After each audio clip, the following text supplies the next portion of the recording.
This video is going to show you how to set up your Raspberry Pi without using any peripheral devices like a keyboard and mouse. This is typically called a headless setup. So in this video, we're not going to need a keyboard and mouse to directly connect to our device. We're just going to power on our device, and then we're going to connect to it remotely over SSH or PuTTY or remote desktop. Anyways, let's get started. Okay, so the first thing we're going to want to do is download Raspberry Pi Imager from the Raspberry Pi website. And this software lets us flash the operating system to our micro SD storage card. Okay, so we need to get the Raspberry Pi operating system onto our SD card. So the software that we want to use is called Raspberry Pi Imager, and we're going to get that from raspberrypi.org. So let's take a look over there, and then we're going to click on software. Basically what you're going to see here is, if we go to all download options, so these are the actual Raspberry Pi operating systems.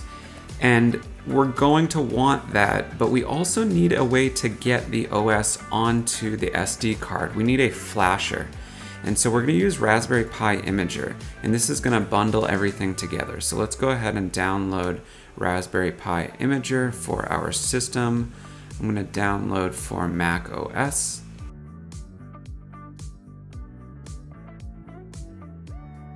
Okay, so now we should have Raspberry Pi Imager.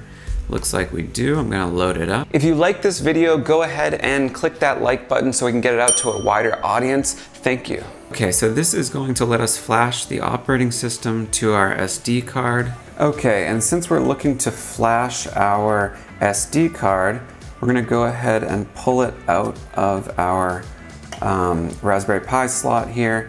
And just so you know, I'm using a SanDisk 32 gigabyte micro SD card. So we do need to connect it to our computer so that we can get the Raspberry Pi operating system on this card. So you can use one of these guys, which is a SD card to USB converter, or you can use a micro SD to SD converter. And since my Mac has a native SD card reader, I'm just going to go ahead and use this. So I'm going to throw it in there, and then I'm going to insert it into my computer here. Quick note here, if your micro SD card is over 32 gigabytes, then you may need to format it to the FAT32 file system type. And that's pretty easy to do. Both Microsoft and Mac have native formatting solutions that you can use to do that. But if your SD card is smaller than that, you shouldn't need to worry about that. Now that we have our SD connected to our computer, let's just double check that it is showing up. Okay, so now that the SD card is connected to my computer, I'm just going to look in a Finder window to see what drives I have currently attached. And it looks like it is showing up as boot, which looks fine to me.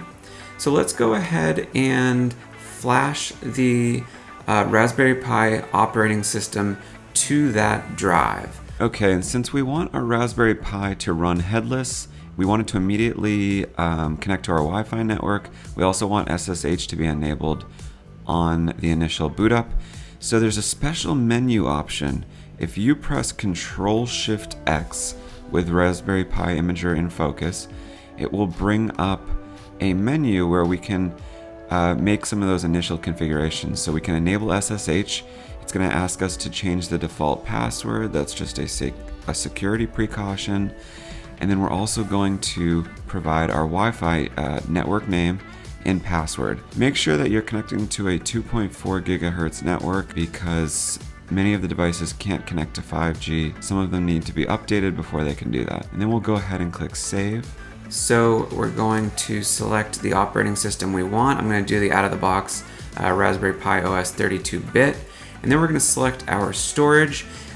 Make sure you're selecting the right storage here because if you select the wrong drive, you're going to overwrite everything. So this is my 1 terabyte Samsung. Do not want to select that. This is my 32 gigabyte micro SD, and that's the target drive. So we're going to go ahead and click Write. Okay, looks like we're all set. That probably took about 4 minutes. So we're going to come back over to Finder here. Okay, it looks like it ejected the drive proactively for us. Okay, so now we can take out our micro SD card and place it into our Raspberry Pi, like so. All right, and then we're just gonna power it on without connecting it to any peripheral devices. Okay, so I just plugged in the USB-C power cable, and let's see here, which one is it? It's this guy at the end. And then I'm going to toggle the switch. All right, and we can see that light turning on. Should be booting up momentarily. So now we need to validate that our Raspberry Pi is in fact connected to our local network. So I actually just logged into my router's homepage here, the admin portal, and most routers offer this capability where they will list connected devices, just so you can kind of audit that the devices that are connected to your network are the expected devices. Okay, and then when I list the connected devices, I see Raspberry Pi here. That is the default host name. You can change that if you need. I also see the IP address. So this is what I would expect, and it's connected to my